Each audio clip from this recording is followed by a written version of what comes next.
Hello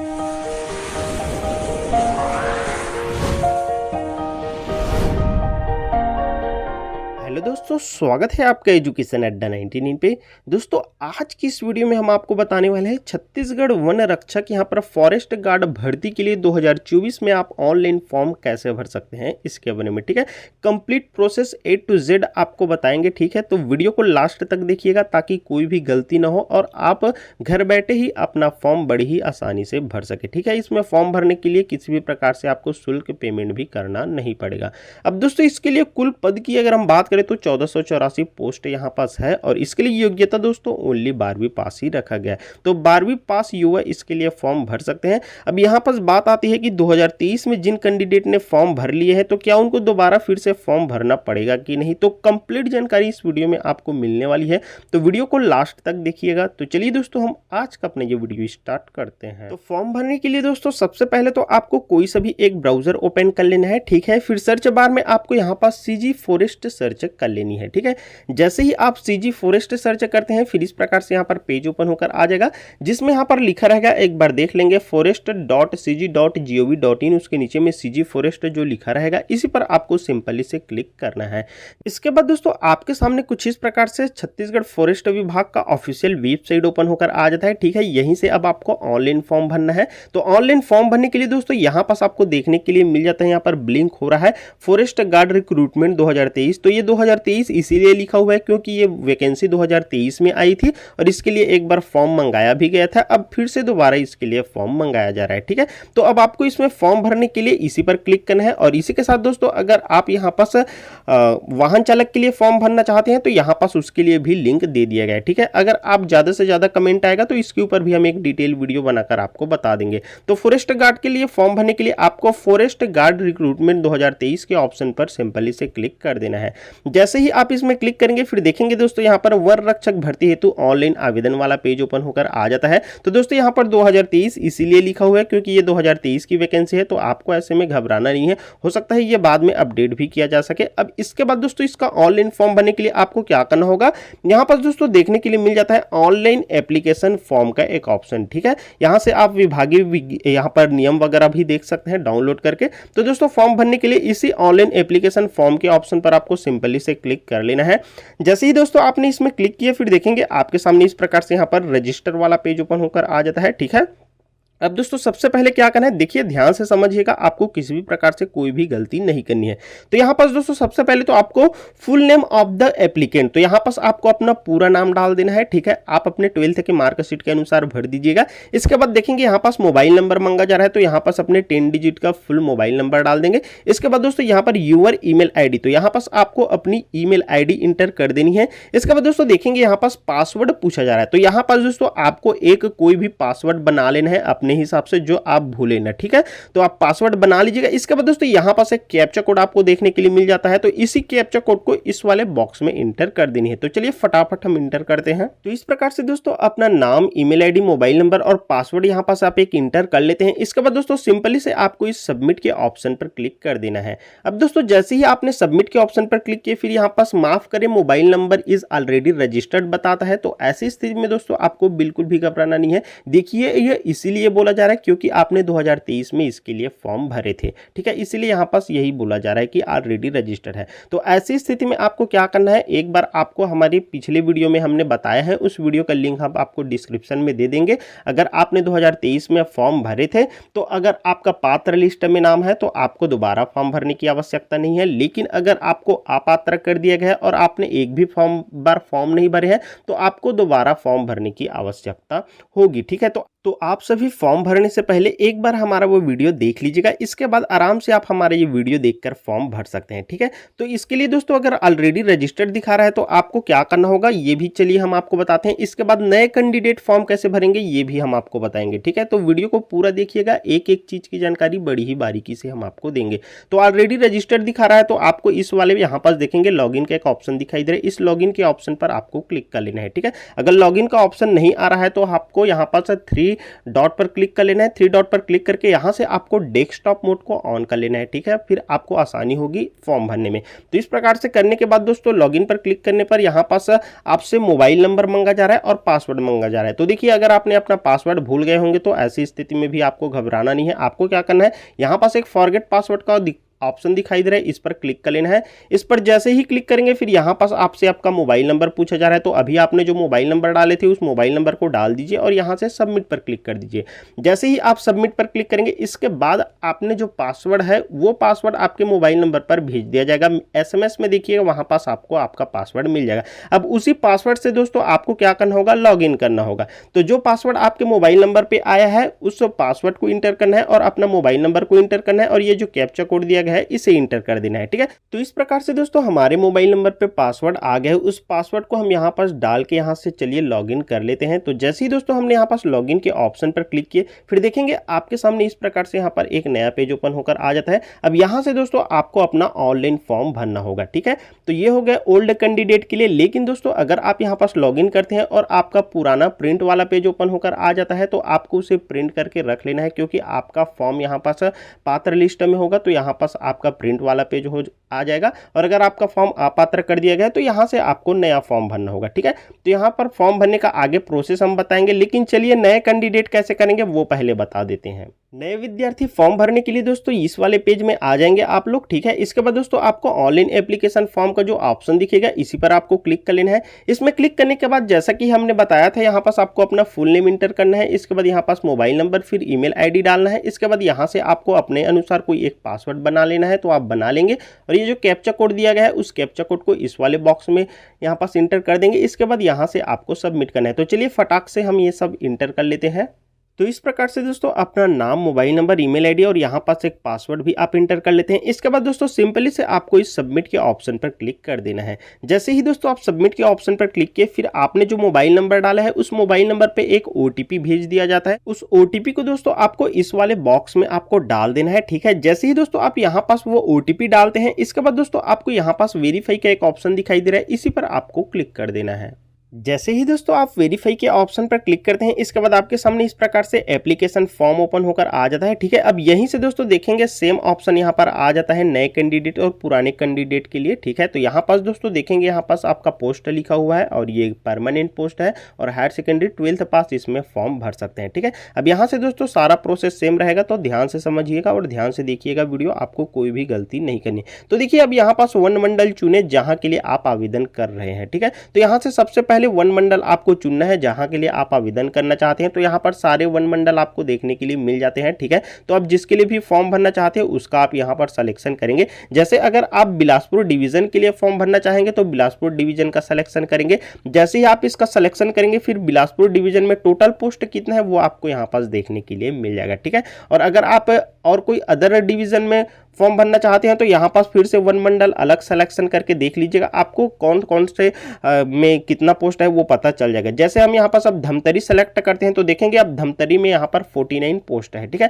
तो इस प्रकार से आप अलग अलग सेलेक्ट करके देख सकते हैं कौन से डिवीजन में कितना पोस्ट है उसके बारे में। और साथ ही आप इसका ऑफिशियल नोटिफिकेशन में देखना चाहते हैं तो इसके ऊपर भी पहले ही वीडियो बन रखी है, डिस्क्रिप्शन में उसका लिंक हमने दे दिया है, ठीक है। तो यहाँ पर दोस्तों आप इस प्रकार से आप अपना वन मंडल पहले सिलेक्शन कर लेंगे। इसके बाद दोस्तों आप आगे बढ़ेंगे फिर देखेंगे यहाँ पास आपका नाम वगैरह आपको देखने के लिए मिल जाता है जो अभी आपने डाले थे। इसके बाद दोस्तों यहाँ पास आपको अपने पिता का नाम डाल देना है। इसके बाद दोस्तों यहाँ पास आपको अपने माता जी का नाम डाल देना है, ठीक है। इसके बाद दोस्तों यहाँ से आपको अपनी जन्म तिथि डाल देनी है। इसके बाद दोस्तों आपका जन्म तिथि जैसे ही आप यहाँ पास डालते हैं यहाँ पास शब्दों में ऑटोमेटिक आ जाएगा, ठीक है। इसके बाद दोस्तों यहाँ पर 10वीं का अंक सूची संलग्न करें। तो यहाँ से दोस्तों आपको अपनी 10वीं का अंक सूची अपलोड करनी होगी, या फोटो फॉर्मेट में आप अपलोड कर सकते हैं, कोई दिक्कत नहीं होगी। तो अपलोड करने के लिए दोस्तों यहाँ पास आपको एक चूज फाइल का ऑप्शन दिखाई दे रहा है, इस चूज फाइल पर क्लिक कर दीजिए। इसके बाद आप अपने जिस भी मीडिया फोल्डर में रखे हुए हैं उस फोल्डर पर जाकर आप यहाँ से अपना वो जो डॉक्यूमेंट है वो 10th का मार्कशीट है उसके यहाँ यहाँ से आप सिलेक्शन कर लेंगे। ठीक है, तो चलिए मैं फटाक से यहाँ पर सिलेक्शन कर लेता हूँ। तो कहाँ पास रखे हैं, इस प्रकार से आप देख लेंगे। जहाँ पास भी आपने अपने 10th का मार्कशीट रखे होंगे उसको यहाँ पास इस प्रकार से सिलेक्शन करेंगे। फिर पेज यहाँ पर थोड़ी देर लोडिंग होगा, ठीक है, क्योंकि ये अपलोड हो रहा है, तो आप थोड़ी देर वेट कर लेंगे। फिर इस प्रकार से दोस्तों आपका 10वीं का मार्कशीट अपलोड हो जाता है। ठीक है, यहाँ पर व्यू फाइल पर क्लिक करके आप डाउनलोड करके देख भी सकते हैं। तो इस प्रकार से दोस्तों अपना नाम वगैरह, माताजी का नाम, पिताजी का नाम और अपना यहाँ पर जन्म तिथि डालेंगे तो यहाँ पर शब्दों में ऑटोमेटिक आपका जन्म तिथि आ जाता है और आपका आयु 1/1/2023 की स्थिति में कितना हुआ है वो भी यहाँ पास लिखा हुआ आ जाता है। ठीक है, तो इतना फिल करने के बाद दोस्तों अब आपको आगे बढ़ जाना है। अब दोस्तों यहाँ पास देखेंगे आपसे जाति वर्ग आपको सिलेक्शन करने के लिए पूछा जा रहा है। तो सिंपली से दोस्तों इस सेलेक्ट पर क्लिक करेंगे। इसके बाद दोस्तों यहाँ से जनरल है तो जनरल, ओबीसी वाले में यहाँ पर 2 ऑप्शन आता है, तो आपको घबराना नहीं है। अगर देखिए आपके फैमिली ईयरली इनकम अगर 8 लाख रुपए से कम है तो ओबीसी नॉन क्रीमिलियर ही सिलेक्शन करना है। ठीक है, अन्यथा आप ओबीसी क्रीमिलियर भी सिलेक्ट कर सकते हैं। और दोस्तों यहाँ पर एससी एसटी सारे कैटेगरी आपको देखने के लिए मिल जाते हैं। तो यहाँ पर दोस्तों आपको अपना यहाँ पर कैटेगरी का सिलेक्शन करना है। इसके बाद दोस्तों देखेंगे यहाँ पास आपसे जाति प्रमाण पत्र की छाया प्रति अपलोड करने के लिए बोला जा रहा है। वो सक्षम अधिकारी द्वारा यहाँ पर सत्यापित भी होना चाहिए। ठीक है, तो यहाँ पर सत्यापित छाया प्रति ही आपको अपलोड करनी है। तो अपलोड करने के लिए दोस्तों इस चूज फाइल पर क्लिक करके आप यहाँ से अपलोड कर लेंगे। लेकिन दोस्तों एक चीज का ध्यान रखेंगे, अगर आप यहां पास जनरल कैटेगरी से हैं तो आपको अपलोड करने की आवश्यकता नहीं होगी। जैसे आप जनरल सेलेक्ट करेंगे वो ऑप्शन हट जाएगा। लेकिन दोस्तों अगर आप अदर कैटेगरी से है तो यहां पास दोस्तों इसका सिलेक्शन करना है और यहां से दोस्तों आपको अपना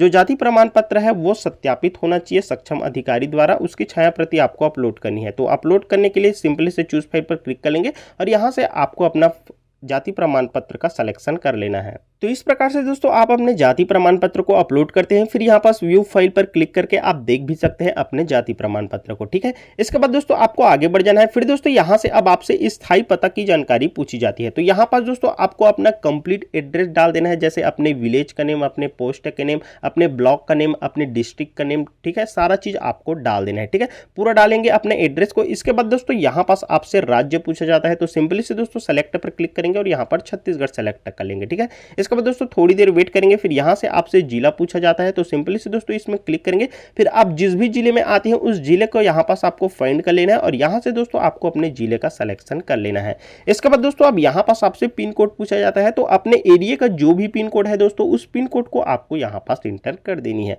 अब ये इंटर करते हैं दोस्तों। इसके बाद यहां पास देखेंगे क्या आपका स्थायी पता एवं डाक व्यवहार का वर्तमान पता एक ही है। तो यहां पास एक ही होंगे दोस्तों, तो यहां पास यस पे क्लिक करेंगे, अन्यथा दोस्तों यहां पर नो पे आपको क्लिक करना है। एक ही है तो दोस्तों यहां पर यस क्लिक कर देंगे। नो करेंगे तो दोस्तों यहां पास आपके डाक व्यवहार का पता आपसे अलग से मांगा जाएगा। ठीक है, और अगर दोनों सेम है तो दोस्तों यहां पास आपको क्या करना है, सिंपली से यस पर आपको सिलेक्शन कर लेना है। जैसे ही दोस्तों यहां पास आप यस सेलेक्ट करते हैं इसके बाद दोस्तों ऑटोमेटिक यहां पास फिल होकर आ जाएगा जो भी आप इंटर किए रहेंगे। और साथ ही साथ दोस्तों यहां पास आपको अपना ईमेल एड्रेस भी देखने के लिए मिल जाएगा और आपको अपना मोबाइल नंबर भी नीचे में देखने के लिए मिल जाएगा। अब इसके बाद दोस्तों देखिए यहां पास आपसे 90 नंबर पूछा जाता है, क्या आप छत्तीसगढ़ के मूल स्थानीय निवासी हैं। तो यहां पास यदि हां तो प्रमाण पत्र की छायाप्रति आपको अपलोड करनी है। तो दोस्तों यहां पास छत्तीसगढ़ के मूल निवासी यस सिलेक्शन कर लेंगे। ठीक है, इसके बाद यहां पास आपसे पूछा जाता है आपका निवास प्रमाण पत्र किस जिले का है। तो आपका निवास प्रमाण पत्र जिस भी जिले का है उस जिले को यहां से आपको फाइंड कर लेना है और सिलेक्शन कर लेना है। इसके बाद दोस्तों देखेंगे यहां पास प्रमाण पत्र की सत्यापित छायाप्रति संलग्न करें। तो ध्यान रखेंगे यहां पास आपके निवास प्रमाण पत्र सत्यापित होना चाहिए और उसी को यहां पास आपको अपलोड करनी होगी। तो अपलोड करने के लिए दोस्तों यहां पर चूज फाइल पर क्लिक करके आप अपलोड करेंगे। तो इस प्रकार से दोस्तों आपका निवास प्रमाण पत्र अपलोड हो जाता है। फिर यहाँ पास व्यू फाइल पर क्लिक करके आप देख भी सकते हैं। ठीक है, इसके बाद दोस्तों अब यहाँ से आपसे जेंडर की जानकारी मांगी जाती है। तो यहाँ पास दोस्तों आप मेल है या फिर फीमेल है उसको यहाँ पर सेलेक्ट कर लेना है। इसके बाद दोस्तों यहाँ पास यदि आप विवाहित हो तो विवाह की स्थिति आपको बतानी होगी। तो यहाँ पास दोस्तों विवाहित है तो विवाहित, अविवाहित, अविवाहित, विधवा, विधुर सारे ऑप्शन दिया गया था, यहाँ पास आप सेलेक्ट कर सकते हैं। अगर दोस्तों यहाँ पास आप विवाहित सेलेक्ट करते हैं तो यहाँ पास ध्यान रखना है विवाहित है तो यहाँ पर विवाह की तिथि आपको इंटर करनी होगी। लेकिन दोस्तों अगर आप अविवाहित है तो यहाँ पास आपसे वो जानकारी नहीं मांगी जाएगी। ठीक है, इसके बाद दोस्तों यहाँ पास आपसे क्या आप भूतपूर्व सैनिक है या नहीं इसकी जानकारी देनी होगी। तो यहाँ पास दोस्तों भूतपूर्व सैनिक यस करेंगे, अन्यथा दोस्तों यहाँ पास आपको नो कर देना है। ठीक है, इसके बाद दोस्तों अब यहाँ से आपको शैक्षणिक योग्यता की जानकारी फिल करनी होगी। तो ध्यान से क्या क्या भरनी है वो ध्यान से समझिएगा, उसी प्रकार से आप भरेंगे। ठीक है, तो यहाँ पास देखेंगे यहाँ पर रेड कलर में लिखा हुआ है यहाँ पर अंक सूची की स्वसत्यापित में यहाँ पर जेपीजी फाइल में 300 केबी तक ही अपलोड करें, विवरण जोड़ने के बाद ऐड बटन पर जरूर नहीं करना है। और इस प्रकार से आपको स्वसत्यापित अपलोड करनी है यहाँ पर जेपीजी में और 300 केबी तक में होनी चाहिए। ठीक है, तो सबसे पहले दोस्तों यहाँ पर आपसे परीक्षा का नाम पूछा जाता है। ठीक है, तो यहाँ पर परीक्षा के नाम पर क्लिक करेंगे और यहाँ पर 12th पर क्लिक कर देंगे। ठीक है, इसके बाद दोस्तों यहाँ पर बोर्ड या विश्वविद्यालय या फिर संस्था मांगा जाता है। तो देखिए 12th आपने सीजीबीएसई से किया है या फिर सीबीएसई से किया है, जिससे भी किया है वो यहाँ पास आप इंटर कर देंगे। इसके बाद दोस्तों यहाँ से उत्तीर्ण वर्ष आपसे पूछा जाता है। तो यहाँ पर दोस्तों आपने जो 12th है वो कौन से ईयर में यहाँ पर पास की है उसकी जानकारी यहाँ पास आपको डाल देनी होगी। ठीक है, तो यहाँ पास आप देख लेंगे और अपने 12th कब पास हुए हैं वो डाल देंगे। इसके बाद दोस्तों यहाँ से आपसे प्राप्तांक पूछा जाता है। तो दोस्तों आपने 12th में कितने अंक प्राप्त किए हैं वो अपने 12th के मार्कशीट को देखकर आपको सही सही डाल देनी है। इसके बाद दोस्तों यहाँ पास आपको अपने परसेंटेज को डाल देनी है। इसके बाद दोस्तों यहाँ पास आपसे श्रेणी पूछी जाती है। तो आप प्रथम श्रेणी से पास हुए हैं या फिर द्वितीय श्रेणी से पास हुए हैं या फिर तृतीय श्रेणी से पास हुए, उसका सिलेक्शन यहाँ पास आपको करना होगा। ठीक है, तो इस प्रकार से दोस्तों आपको अपनी शैक्षणिक योग्यता की जानकारी फिल कर देनी है। ठीक है, इसके बाद दोस्तों अब आपको आगे बढ़ जाना है। फिर दोस्तों यहाँ पास आपसे देखेंगे प्रमाण पत्र एवं अंक सूची की सत्यापित प्रति संलग्न करें। तो यहाँ पास दोस्तों आपका जो 12th का मार्कशीट है वो स्वसत्यापित होना चाहिए। ठीक है, उसमें आप अपना सिग्नेचर कर दीजिएगा उसके छाया प्रति में। इसके बाद दोस्तों यहाँ से आपको उसे अपलोड करनी होगी। तो यहाँ पास दोस्तों चूज फाइल पर क्लिक करके आपको अपलोड कर देनी है। यहाँ पर 300 केबी में होना चाहिए, इस चीज का आप ध्यान रखेंगे। तो इस प्रकार से दोस्तों आप अपने 12th का मार्कशीट का चयन कर लेते हैं। फिर यहाँ पास लिखा हुआ आ जाता है। इसके बाद दोस्तों यहाँ पास आपको ऐड का एक ऑप्शन दिखाई दे रहा है, इस ऐड के ऑप्शन पर आपको क्लिक कर देना है। इसके बाद दोस्तों थोड़ी देर वेट करेंगे। फिर दोस्तों देखेंगे यहाँ पास आ जाता है आपने अपने परीक्षा का नाम डाले थे और यहाँ पर बोर्ड या विश्वविद्यालय का उत्तीर्ण वर्ष, कुल प्राप्तांक और यहाँ पर आपका श्रेणी और यहाँ पर आपका प्रतिशत। और अभी दोस्तों आपने अपने 12th का जो मार्कशीट अपलोड किया है वो दोस्तों यहाँ पास आप व्यू पर क्लिक करके देख सकते हैं। ठीक है, तो इस प्रकार से दोस्तों आपको अपनी शैक्षणिक योग्यता की जानकारी भरनी होगी। अब दोस्तों यहाँ पर शारीरिक मापदंड, तो देखिए यहाँ पास भी समझिएगा, यहाँ पास भी आपको गलती नहीं करनी है। यहाँ पास देखिए ऊंचाई आपका पुरुष अनुसूचित जनजाति के लिए, केवल अनुसूचित जनजाति के लिए यहाँ पर 152 सेंटीमीटर तक होना चाहिए। ठीक है, पुरुष अभ्यर्थी के लिए। और वहीं दोस्तों यहाँ पर पुरुष के लिए अन्य सभी, उसके बाद अनुसूचित जनजाति को छोड़कर जितने भी पुरुष अभ्यर्थी हैं उनके लिए दोस्तों यहाँ पर 163 सेंटीमीटर तक होना चाहिए। ये ऊंचाई की बात की जा रही है। ठीक है, इसके साथ दोस्तों ऊंचाई महिला का अनुसूचित जनजाति, केवल अनुसूचित जनजाति के लिए 145 सेंटीमीटर तक है और बाकी अन्य महिला के लिए दोस्तों यहाँ पर 150 सेंटीमीटर तक ऊंचाई होना चाहिए। ठीक है, इसी के साथ दोस्तों अगर सीने की बात करें तो पुरुष अभ्यर्थी के समस्त वर्ग के लिए यहाँ पर 79 सेंटीमीटर तक होना चाहिए। ठीक है, न्यूनतम है। और वहीं दोस्तों महिला के लिए अगर हम बात करें समस्त वर्ग के लिए तो 74 सेंटीमीटर न्यूनतम होना चाहिए। ठीक है, वही दोस्तों अगर सीने की फुलाव की स्थिति में बात करें तो दोस्तों यहाँ पर पुरुष समस्त वर्ग के लिए 5 सेंटीमीटर और महिला भी समस्त वर्ग के लिए न्यूनतम 5 सेंटीमीटर तक होना चाहिए। ठीक है, तो इस प्रकार से यहाँ पर शारीरिक मापदंड रहने वाली है, इस चीज का आप ध्यान रखते हुए अब आगे फिल करेंगे। तो दोस्तों अब यहाँ पास आपको अपनी ऊंचाई डाल देनी है, सेंटीमीटर में डालनी है अपनी ऊंचाई को। ठीक है, इसके बाद यहाँ पास आपका सीना कितना है वो भी सेंटीमीटर में डालना है और यहाँ पर सीने की फुलाव कितना है वो डाल देंगे। ठीक है, तो चलिए डालकर आपको बताते हैं। तो इस प्रकार से दोस्तों सेंटीमीटर में आपका ऊंचाई और सीना सामान्य में और फुलाव में कितना कितना है वो आपको इसी प्रकार से फिल कर देनी है। ठीक है, इसके बाद दोस्तों आप देखेंगे यहाँ पास 15वें नंबर पे आपसे एनसीसी का सर्टिफिकेट आपके पास है, सी सर्टिफिकेट प्रमाण पत्र। तो यहाँ पास दोस्तों आपको क्या करना है, यस पर सिलेक्ट करेंगे और नहीं है तो नो पर करेंगे। यस पर करेंगे तो यहाँ पास आपको एनसीसी का सर्टिफिकेट आपको अपलोड करना होगा और नहीं है तो दोस्तों नो करेंगे तो आपको अपलोड करने की बिल्कुल भी आवश्यकता नहीं है। ठीक है, इसी के साथ दोस्तों यहाँ पास क्या आपके पास राष्ट्रीय स्तर पर खेलकूद का प्रावीण्यता प्रमाण पत्र है, तो दोस्तों यहाँ पास यस करेंगे तो आपको अपलोड करने के लिए बोला जाएगा और नहीं करेंगे तो दोस्तों आपको अपलोड करने की आवश्यकता नहीं है। ठीक है, इसी के साथ दोस्तों यहाँ पास ओलंपिक एवं एशियाई खेलों की सूची में शामिल खेलों की अखिल भारतीय स्तर की प्रतियोगिताएं जिनका सीधा संचालन उस खेल के अखिल भारतीय संघ के द्वारा किया जाता है का प्रमाण पत्र है आपके पास, तो दोस्तों यहाँ पास यस करेंगे। ठीक है, और नहीं है तो दोस्तों यहाँ पर नो करेंगे। यस करेंगे तो आपको अपलोड करना होगा प्रमाण पत्र और नहीं करेंगे तो आपको यहाँ पास अपलोड करने की आवश्यकता नहीं है। ठीक है, इसके बाद दोस्तों यहाँ पास 17वें नंबर पे अब आपसे पूछा जाता है वर्तमान तथा पूर्व शासकीय सेवा का विवरण। तो देखिए यहाँ पर रेड कलर में क्या लिखा है, अभ्यर्थी एक से ज्यादा कार्य का विवरण जोड़ सकते हैं। एक विवरण जोड़ने के बाद ऐड बटन पर आपको क्लिक करना है। ठीक है, लेकिन दोस्तों यहाँ पास अगर आपके पास वर्तमान में या फिर पूर्व में शासकीय सेवा का कोई भी विवरण नहीं है तो दोस्तों यहाँ पास आपको क्या करना है, आपके पास कोई भी एक्सपीरियंस नहीं है तो यहाँ पास यस सेलेक्ट है, यहाँ पास नो कर दीजिएगा। इसके बाद आपसे कोई भी जानकारी नहीं मांगी जाती है। और अगर दोस्तों आपके पास एक्सपीरियंस है तो यहाँ पर यस करेंगे और यहाँ पास दोस्तों आपके पद का नाम डालेंगे, विभाग के प्रकार को डालेंगे और यहाँ पास कार्यालय का नाम डाल देना है, आपका वेतनमान कितना है वो डाल देना है और कब से कब तक आपका एक्सपीरियंस है वो आपको डाल देना है और यहाँ पर ऐड बटन पर क्लिक करके आगे प्रोसेस कर लेंगे। और आपके पास कोई भी यहाँ पर एक्सपीरियंस नहीं है तो सिंपली से यहाँ पास नो कर देंगे, फिर कोई भी जानकारी आपसे नहीं मांगी जाएगी। इसके बाद दोस्तों अब 18वें नंबर पर आपसे पूछा जाता है, यदि अभ्यर्थी के विरुद्ध दंडिक प्रकरण किसी पुलिस थाने या फिर न्यायालय में लंबित है तो दोस्तों यहाँ पास आपको उसकी जानकारी देनी होगी। यहाँ पास दोस्तों लंबित है तो यस करेंगे, अन्यथा दोस्तों यहाँ पास आपको नो कर देना है, ठीक है।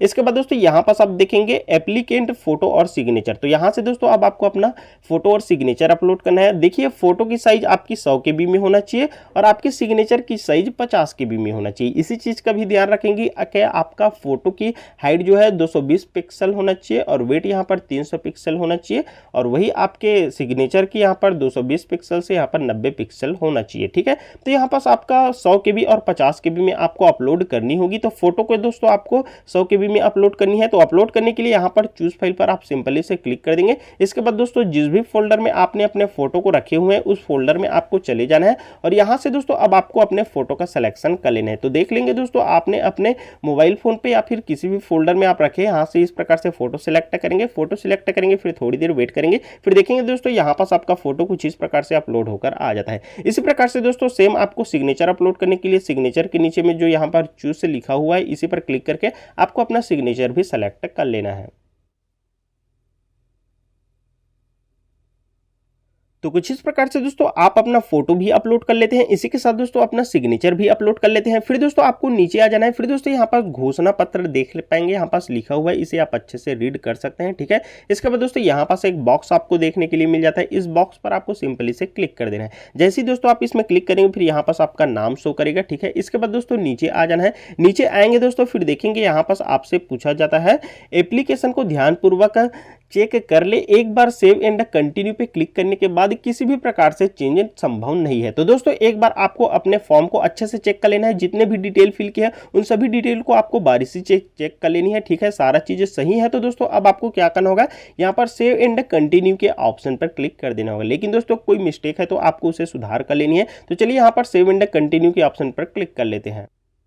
तो जैसे ही दोस्तों आपने उस पर क्लिक किया फिर देखेंगे यहाँ पर थैंक यू लिखा हुआ आ जाता है और your application has been submitted successfully. तो आपका एप्लीकेशन यहाँ पर सक्सेसफुल सबमिट हो गया है, ठीक है। अब दोस्तों यहाँ पर गो टू एप्लीकेशन के ऑप्शन पर क्लिक कर देना है। इसके बाद दोस्तों देखेंगे यहाँ पास आपका एप्लीकेशन सक्सेसफुल सबमिट होकर आ जाता है और यहाँ पर सक्सेस लिखा हुआ आ जाता है। और इसी के साथ दोस्तों यहाँ से अब आपको प्रिंट का एक ऑप्शन देखने के लिए मिल जाता है, आप प्रिंट कर सकते हैं। और यहाँ पास दोस्तों आपने जितने भी डिटेल यहाँ पर फिल किए थे अपने फॉर्म में वो सारा चीज भी दोस्तों यहाँ से आप देख सकते हैं, ठीक है। अब दोस्तों अपने फॉर्म को प्रिंट करने के लिए या फिर सेव करने के लिए PDF में इस वाले प्रिंट के ऑप्शन पर आपको क्लिक कर देना है।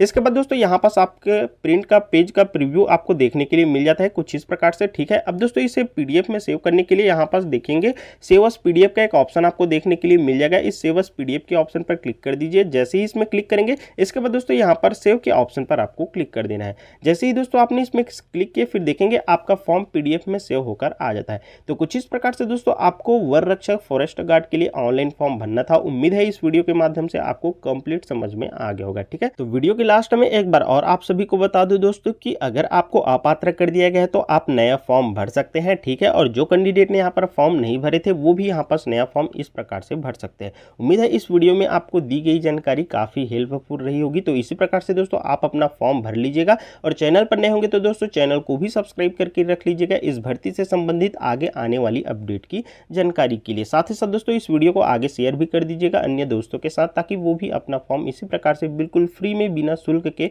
भर सके, ठीक है। फिलहाल इस वीडियो में बस इतना ही दोस्तों। चलिए फिर से मिलेंगे आपके साथ एक नई वीडियो लेकर, तब तक के लिए दोस्तों धन्यवाद। जय हिंद।